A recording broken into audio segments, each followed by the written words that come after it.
আজকে আমরা বানাবো চাল কুমড়োর মোরব্বা। প্রথমে আমাদের চাল কুমড়োগুলোকে কেটে 1 ঘন্টা পানিতে ভিজিয়ে রাখতে হবে। তারপরে আমাদের চাল কুমড়োগুলোকে কুচিয়ে নিতে হবে একটি কাঁটা চামচের সাহায্যে, যাতে মোরব্বার গায়ে মশলাগুলো ভালোভাবে লাগে। তারপর আমাদের চাল কুমড়োগুলোকে একটি কারি কুকারে নিতে হবে ও 1 মগ পানি দিতে হবে। আপনারা চাইলে এই মোরব্বাগুলো গ্যাসেও বানাতে পারেন। তারপরে আমরা একটি ঢাকনি দিয়ে ঢেকে দেব।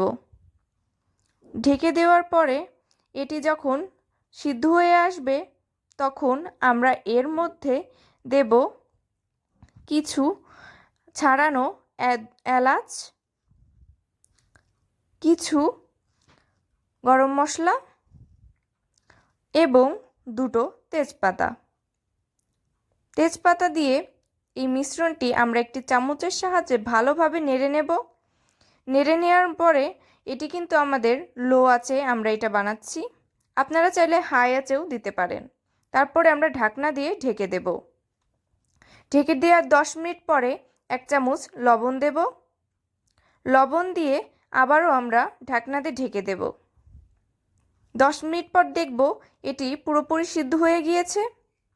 এখন আমরা এই চাল কুমড়ো থেকে পানিটি সরিয়ে নেব এবং একটি ঝরে গেলে তারপরে আমরা আবারও কারি কুকারে দিয়ে একদম লো আঁচে এটি আবারও নাড়তে থাকব। আমাদের পানিটি সরিয়ে নেওয়া হয়ে গিয়েছে। এখন আমরা এর ভিতর 1 কাপ চিনি দেব। আপনারা চাইলে আপনাদের স্বাদ অনুযায়ী দিতে পারেন কিংবা বাড়িয়ে কমিয়েও দিতে পারেন, এটি নির্ভর করে এই চাল কুমড়োর পরিমাণের উপরে। তারপরে একটি চামচ নিয়ে আমরা ভালোভাবে নাড়তে থাকব। এটি কিন্তু আমরা সম্পূর্ণ লো আঁচে করছি। দেখতে পাচ্ছেন আমরা একটি চামচের সাহায্যে ভালোভাবে নেড়ে নিচ্ছি, যাতে চাল কুমড়োগুলো মোরব্বার সাথে ভালোভাবে লাগতে পারে। ভালোভাবে নেড়ে নেওয়ার পরে আমরা দেখতে পাবো যে এর চাল কুমড়োর সব পানি চিনির সাথে মিশে গিয়েছে। এটি শুকিয়ে এলে আমরা ভাববো যে এই মোরব্বাটি হয়ে গিয়েছে। সেজন্য আমরা 10 মিনিটের জন্য মোরব্বাটিকে এভাবেই রেখে দেব এবং ঢাকনি দিয়ে আমরা এটা ঢেকে দেব।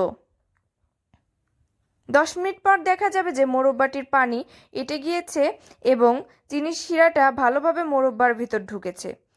এভাবেই আমরা বুঝতে পারবো যে মোরব্বাটি হয়ে গিয়েছে। দেখতেই পাচ্ছেন মোরব্বাটি কি সুন্দর হয়েছে। মোরব্বার শিরাটি একদম মোরব্বার ভিতরে ভালোভাবে চলে গিয়েছে।